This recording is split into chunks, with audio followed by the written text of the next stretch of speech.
Prova queste idee per una cucina più creativa. Hai voglia di un tè ma il filo si è spezzato? Usa una frusta.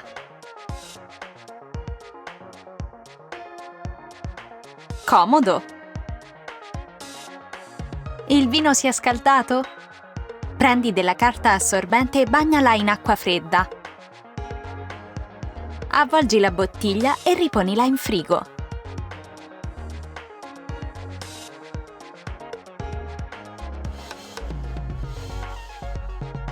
In poco tempo avrà raggiunto la temperatura ideale. Facile! Il miele resta attaccato al cucchiaino?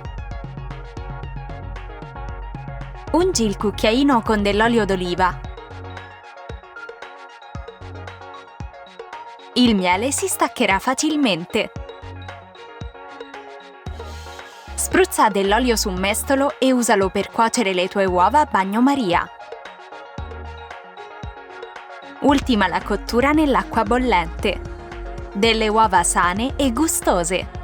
Con questo trucchetto otterrai dei pirottini fai da te perfetti per i muffin.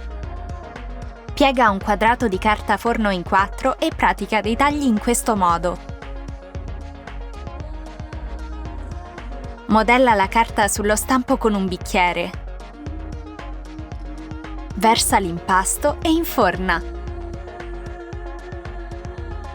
Perfetti! Prepara in un attimo dei biscotti farciti al cioccolato con questo metodo. Basta una mano sola. Trasforma delle semplici fragole in un delizioso dessert. Crea un incavo e versa del latte condensato all'interno. Disponi le fragole su un portaghiaccio e mettile in congelatore. Un'idea molto originale.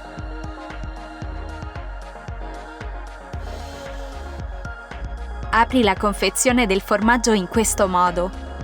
Una volta usato quello che ti serve, richiuderla sarà semplicissimo. Molto pratico. Metti i tortellini su uno spiedino e friggili in olio bollente.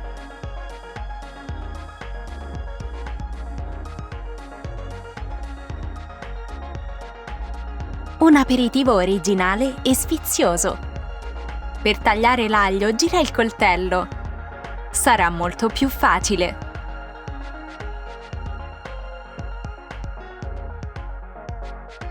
Perfettamente tritato.